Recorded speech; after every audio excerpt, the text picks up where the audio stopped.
अस्सलाम वालेकुम दोस्तों, स्वागत है आपका हमारे इस्लामिक चैनल में। दोस्तों, आज हम हज़रत अय्यूब अलैहिस्सलाम के वाक़ियात के बारे में जानेंगे। दोस्तों, शुरू से लेकर आखिर तक ज़रूर देखें। सबसे पहले हज़रत अय्यूब अलैहिस्सलाम भी अल्लाह के नबियों में से एक नबी थे। हज़रत अय्यूब अलैहिस्सलाम पैगंबर हज़रत इब्राहिम अलैहिस्सलाम के वंश से थे। हज़रत अय्यूब अलैहिस्सलाम हज़रत इसहाक अलैहिस्सलाम के बेटों में से एक बेटे थे। अल्लाह ने आपको माल, दौलत और औलादों से नवाजा था। हदीसों के मुताबिक आपके 7 बेटे और 7 बेटियां हुआ करती थी। हज़रत अय्यूब अलैहिस्सलाम उस वक्त अपने कबीले के बहुत मालदार सरदार थे और बहुत खूबसूरत भी थे। हज़रत अय्यूब बहुत बड़े इबादत गुजार भी थे। वह अपना ज्यादातर वक्त अल्लाह की इबादत में गुजारते थे। आप अपने कबीले में उस वक्त इस तरह मशहूर थे कि जब आप घर से किसी काम के लिए निकलते तब लोग आपके इस्तकबाल के लिए खड़े हो जाते थे। लोग आपकी बड़ी इज्जत करते थे, लेकिन कहते हैं न, जब कोई अल्लाह को बड़ा अजीज होता है तब अल्लाह भी ऐसे शख्स का इम्तिहान जरूर लेता है। ऐसा ही कुछ हज़रत अय्यूब अलैहिस्सलाम के साथ भी हुआ। लिहाजा हुआ कुछ ऐसा कि अचानक हज़रत अय्यूब अलैहिस्सलाम का अचानक से सब कुछ बर्बाद हो गया।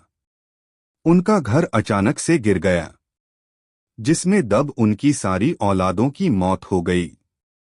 माल और दौलत सब खत्म हो गया और वह एक ऐसी बीमारी का शिकार हो गए जिससे उनके बदन का गोश्त गलने लगा। चेहरे पर फोड़े फुंसी होने लगे जिन पर कीड़े पर पड़ने लगे। उनकी हालत बहुत खराब हो चुकी थी। उनकी ऐसी हालत देखकर कबीले वालों ने भी उनसे नाता तोड़ लिया। जो कबीले वाले उनके इस्तकबाल के लिए खड़े हो जाया करते थे, वह उनकी हालत खराब होने के बाद उनको बुरा कहने लगे। कबीले के लोग उन्हें ये कहते कि जरूर आपने कुछ गलत काम किया है, जिसकी वजह से अल्लाह आपसे नाराज हैं और अल्लाह ने आपकी ये हालत कर दी है। लोग उन्हें ये भी कहने लगे कि ये कोई नबी नहीं है, ये एक बहुत बड़ा गुनहगार आदमी है। यहाँ तक कि कुछ लोगों ने उन्हें यह तक कह दिया था कि यहाँ से निकलो और जहाँ कचरा डाला जाता है वहाँ जाकर रहो, क्योंकि उनकी हालत इस तरह हो चुकी थी कि लोग उनके साथ रहने को तैयार नहीं थे। आपके जिस्म में इतने फोड़े हो गए थे कि पहचानना मुश्किल हो जाता। ऊपर से उन फोड़ों में कीड़े भी पड़ गए थे जो आपको बहुत तकलीफ देते थे। कबीले के लोगों को यह लग रहा था कि इनकी इस बीमारी से हमारे बच्चे भी बीमार पड़ सकते हैं। लिहाजा लोगों ने उन्हें कबीले से निकाल दिया। उस वक्त आप यानी हज़रत अय्यूब अलैहिस्सलाम की हालत इतनी खराब हो चुकी थी कि वह खड़े भी नहीं हो पा रहे थे। लिहाजा वहां के लोगों ने उन्हें कपड़ों में लपेटकर एक लाठी के साथ कचरे के ढेर के यहाँ छोड़ दिया। इतना सब होने के बावजूद हज़रत अय्यूब अलैहिस्सलाम ने अल्लाह की इबादत करना नहीं छोड़ा। वह और उनकी बीवी उस जगह पर ऐसी हालत में भी अल्लाह का शुक्र अदा करते। जब खाने की जरूरत पड़ती तब उनकी बीवी घरों में जाकर काम करती और जो कुछ पैसा मिलता उससे खाने का इंतजाम करती और उसी से उनका इलाज करवाती थी। एक वक्त ऐसा भी आया जब हज़रत अय्यूब अलैहिस्सलाम की हालत बहुत ही ज्यादा खराब हो गई। जिस्म में कीड़े इतने पड़ चुके थे कि बदन से गोश्त खत्म होने लगा था। ये देखकर उनकी बीवी ने आपसे फरमाया कि अल्लाह आपको बीमारी से शिफा क्यों नहीं दे रहा। आपने आपकी बीवी से फरमाया कि हम न जाने कितने ही सालों तक खुशहाल रहे, अगर कुछ साल मुसीबत आ गई तो क्या हो गया। अल्लाह हमारा इम्तिहान ले रहा है और हमें अल्लाह के इस इम्तिहान को कबूल करना है और अल्लाह से इस बीमारी की शिफा के लिए तब तक दुआ मांगनी है जब तक ये बीमारी पूरी तरह से सही नहीं हो जाती। आपके बदन पर जब कीड़े बाहर निकलकर जमीन पर गिरते तो आप उन्हें वापस अपने बदन पर रख देते थे और कहते थे कि शायद अल्लाह ने इस कीड़े का रिस्क मेरे बदन से ही लिखा है। अल्लाह की यही मर्जी है, इसलिए जितना खाना खाना है मेरे जिस्म में जाकर खाओ। आप सोच सकते हैं कि आप में कितनी हिम्मत थी कि इतना होने के बावजूद भी आपने अल्लाह पर यकीन करना नहीं छोड़ा। एक वक्त ऐसा भी आया जब कबीले के लोगों ने हजरत अय्यूब अलैहिस्सलाम की बीवी को भी काम के लिए घर पर बुलाना बंद कर दिया, क्योंकि उनको शक हो गया था कि ये भी उनकी बीमारी हमारे घर लेकर आएगी।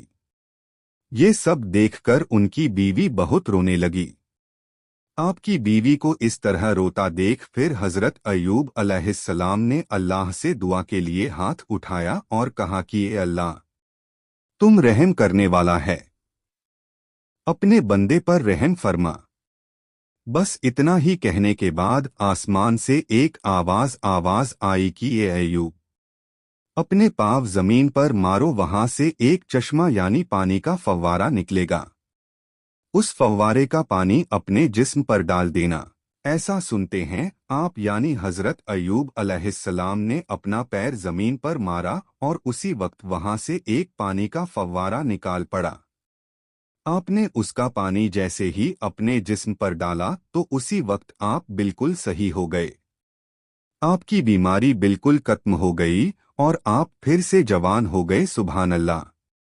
उस वक्त अल्लाह ने आपके लिए आसमान से सोना भी बरसाया और हजरत अय्यूब अलैहिस्सलाम की बीवी को वापस जवानी बख्श दी।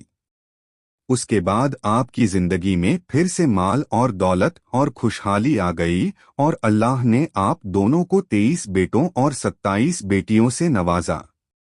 बेशक अल्लाह अपने बंदों पर रहम फरमाने वाला है। एक हदीस के मुताबिक अल्लाह के प्यारे रसूल हज़रत मोहम्मद सल्लल्लाहु अलैहि वसल्लम ने फरमाया कि जब भी आप मुश्किल और परेशानी में हो तब आप हज़रत अय्यूब अलैहिस्सलाम के इम्तिहान को याद रखना, जिन्होंने इतना सब कुछ होने के बावजूद अल्लाह का शुक्र अदा करना नहीं छोड़ा। हदीसों के मुताबिक हज़रत अय्यूब अलैहिस्सलाम करीब 18 सालों तक बीमार रहे। बीमारी से शिफा के लिए वह हर वक्त अल्लाह से दुआ करते। एक दुआ जो हजरत अय्यूब अलैहिस्सलाम हमेशा बीमारी से शिफा के लिए पढ़ा करते थे वो इस तरह है, रब्बी अन्नी मस्सानिया दादुरु व अंता अरहमुर रहीमी। ये दुआ हजरत अय्यूब अलैहिस्सलाम अपनी अच्छी सेहत के लिए किया करते थे, जिसकी फजीलत से आप बिल्कुल सेहतमंद हो गए थे। हर मुसलमान को हजरत अय्यूब अलैहिस्सलाम के इम्तिहान से सीख लेना चाहिए कि चाहे कितना भी बुरा वक्त हो हमें हर वक्त अल्लाह का शुक्र अदा करना चाहिए, क्योंकि अल्लाह की मर्जी के बगैर कुछ मुमकिन नहीं। वो जिसे चाहे राजा बना दे और जिसे चाहे फकीर। इसलिए हमें चाहिए कि कोई भी बीमारी जो लाइलाज है या आपका कोई रिश्तेदार या दोस्त कोई भी बीमारी से परेशान है जो इलाज करवाने पर भी सही नहीं हो रही, तो कसरत से हजरत अय्यूब अलैहिस्सलाम की ये दुआ पढ़े, रब्बी अन्नी मस्सानिया दादुरु व अंता अरहमुर रहीमी। इंशाअल्लाह हर बीमारी से शिफा मिलेगी। आमीन। अगर आपको हमारा वीडियो पसंद आया तो लाइक करें, सब्सक्राइब करें और शेयर करना ना भूलें और कमेंट करके बताएं कि वीडियो कैसा लगा। अस्सलाम वालेकुम। मिलता है अगली वीडियो में।